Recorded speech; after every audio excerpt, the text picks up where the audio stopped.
mga business, good morning sa ating lahat. Isang mapagpalang araw po. At yun nga mga ka-business, it's Monday. Monday ba ngayon? Tuesday. So sumadline tayo. Binigyan tayo ng sideline ni Bayaw, mga business namin minamahal. Bali na dito tayo sa San Fernando. At may pinag-drive tayo na yung pinsan ng aking Bayaw, isang diabetic patient siya. Dinala natin sa JBL. Andiyan JBL. Yan po. JBL Hospital, Jose Bilingan Memorial Hospital, kasi check up niya po ngayon. Isa siyang diabetic patient na naputulan po ng paa dahil sa lala ng kanyang mamaya na ako sa lala ng kanyang diabetes. So kasama ko si Powder at saka si Amaro, kasi nag-a-assist, taga-buhat ganon. Dito na kayo man sa labas, na mainit dyan. Dito sa likod. So kakain sila, almusal.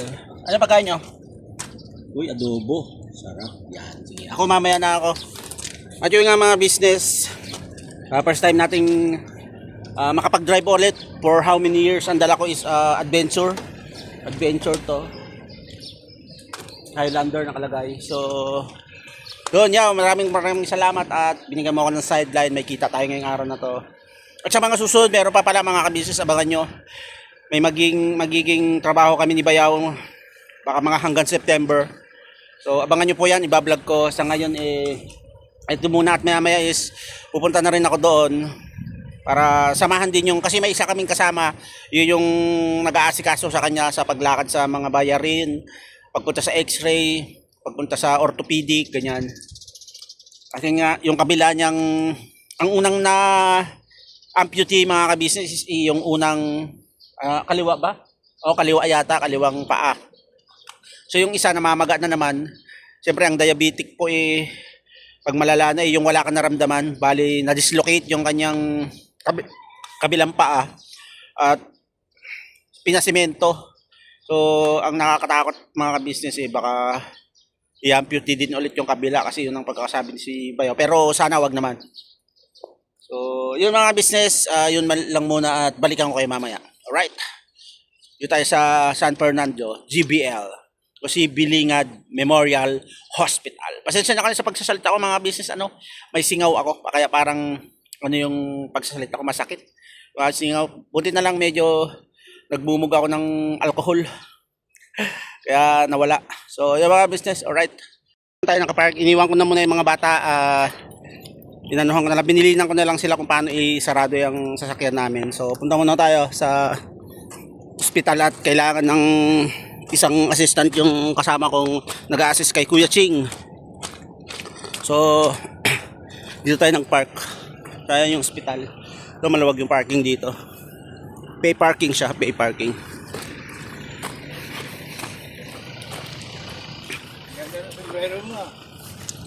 So after how many years mga business namin minamahal, nakapag-drive po ulit tayo ng 4 wheels. Kasi puro 4 wheels yung ating nada-drive. Laking bagay po nito yung kikitain mga business, pandagdag para sa school, pambaon-baon ni Amaro. Tapos si Eme papadalahan ko dito ulit. Nag-iwan na ako sa kanya doon ng pambiling gamit at panggastos. So ito po yung labas, sa tapat ng Shell. Sa loob po kasi hindi na pwedeng mag-video doon, baka hanggang gate lang ako mga ka-business ko naming minamahal. Ayan.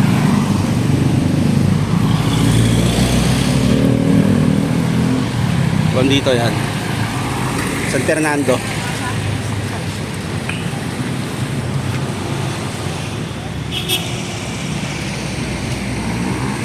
So ito po yung sabi ng Jollibee.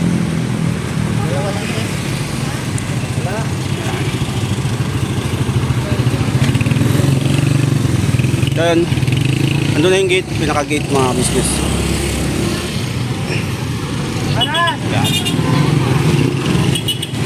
So hanggang dito na lang muna yung video ko mga business, at bawal mag-video sa loob. Mga business, nandito tayo sa x-ray.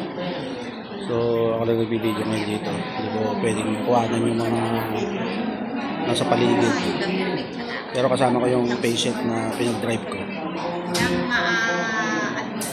May makuha na natin. So kailangan din natin magano ng permiso bago tayo mag-video. So, yung mga business, ito lang update muna.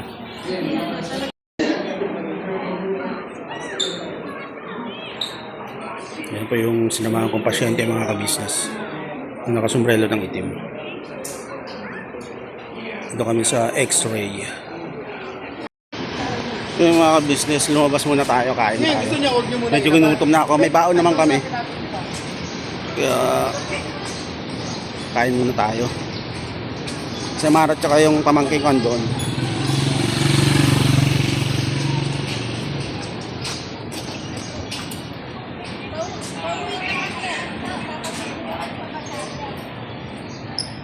Dito pa rin po kami sa JBL.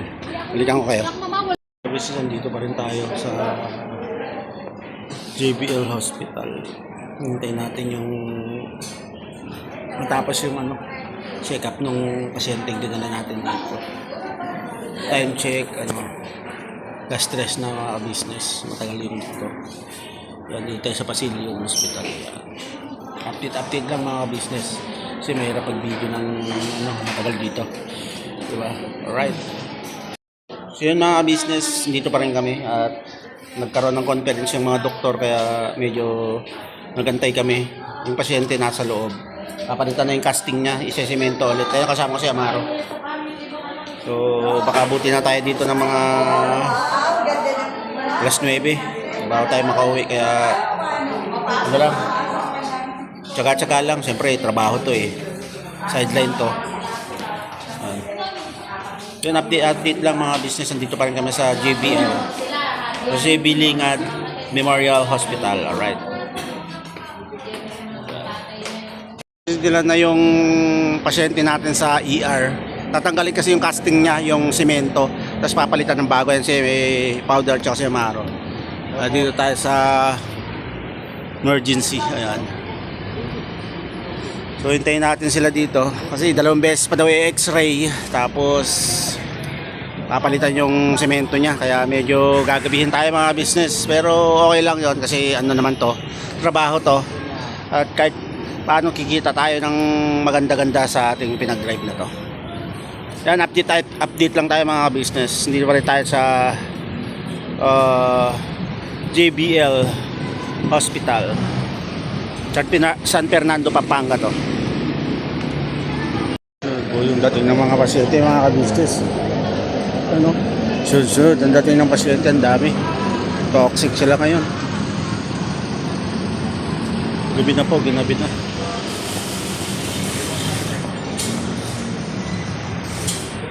May parating na naman. Mga business, may parating na naman dun. Sunod yun,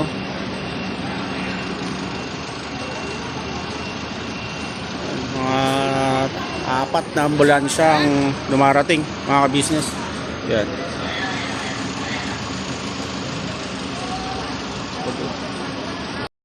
Meron pa yung kanina na disgrasya mo sa babae, ayaw pabakalan. Durog yung niyan. Ayaw. Susunod. Semento lang. Semento lang daw. Parang may yung papo Ha? Oo, may improve. Hindi na nga paling Wala na, obligado. Yan ang pagkakata. Pag-aaral.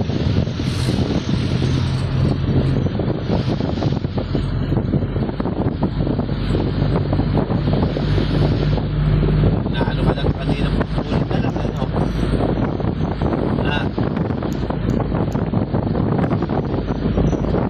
Ang sarap na ng pagdana. So mga business, karugtong lang to yung vlog, karugtong lang to ng vlog ko kagabi or kahapon. Umaga kasi, mula umaga hanggang gabi kami sa JBL Hospital. Grabe, nabot kami ng hanggang alas 12 ng gabi. Tapos nakauwi kami alauna na ng madaling araw. At ang nagpatagal po kasi sa amin doon yung doktor na inaantay nung pasyente na magpapalit ng casting niya kasi nagkaroon sila ng conference. So tagal, from bumiyahe kami ng 7 at alas 8 kami nakarating doon. 8, 9, 10, 11, 12, 1, 2, 3, 4, 5, 6, 7, 8, 9, 10, 11. 16 hours na nandun kami. So, talagang hinantay namin para yung matapos yung gagawin sa pasyente. Kasi yung paa nun, na-dislocate dahil sa kanyang diabetes. Hindi niya nararamdaman, naka-wheelchair siya, putol kasi yung paa. Yung na-amputee na yung kanyang paa. Tapos, medyo siyempre malaking tao, tapos naka-wheelchair lang. So, pag nakaupo siya, hindi niya na nararamdaman na sa sobrang bigat niya, na-dislocate yung kanyang paa kaya sinimento. So ngayon pinalitan ulit tapos babalik naman kami sa 10. So yun lang ang update mga ka-business. Hindi na rin ako nakapag-vlog kagabi kasi pagod, antok, kaya hindi ko na natapos yung vlog ko. Tsaka grabe pa yung mga sitwasyon doon sa hospital mga ka-business. May share ko lang, ang daming may dinadalang agaw buhay, may dinadalang mga nadisgrasya, may dinadalang mga matatanda na hirap huminga, ganun. Meron pa nga daw doon, para siyang dalagita, dinala doon, nagsisisigaw daw, parang may kinakatakutan. So yung isang pamangkin ko si Powder is nakikita na dalawa daw yung binawian ng buhay. So ganun yung sitwasyon, siyempre parte ng sa ospital, ganun talaga. Makakakita ka at makaka-experience ka ng mga ganun. So yun, it's a normal thing naman sa ating mundo. At paano, syempre sa pag-drive natin kumita tayo, nakapag-sideline tayo. Tapos Webes naman uwi yung bayaw ko kasi nasa biyahe sila, naghatid ng mga libro sa school kasi nagda-drive siya sa DepEd. Kasama niya isang pamangkin. Dapat ako ang kasama doon pero may pinag-drive kasi ako. Kaya yun. Ano tawag dito? Another trabaho na naman yun pagbalik ng bayaw ko at ako na makakasama niya. So yung mga ka-business, yun lang munang update sa vlog na to. At abangan nyo pa maraming mga videos at mga pangyayari ngayon, lalo na magpapasukan. Hindi ko pa na-enroll si Amaro, baka bukas na kasi sabi ko mag-enroll kami dapat ngayon, kaso sobrang lakas ng ulan. Ayan, sa labas po, sobrang lakas ng ulan, tag-ulan na talaga, and then siyempre magmumotor kami, baka mabasa kami, kaya bukas ng umaga sana gumanda yung panahon para may pan-enroll ko na siya bukas. So yung mga business, salamat sa walang sawang suporta, salamat sa laging panonood at hindi pag-skips ng ads, at syempre patuloy nyo pa rin suportahan ang aking channel. Syempre ganun din ang Ka-Business Official, Papa Dins TV, Miss KB Official, at yung mga kagawang yan, Ka-Business Family, Famous Budang Official. So yung mga business, birabanot lang tayo. Alright.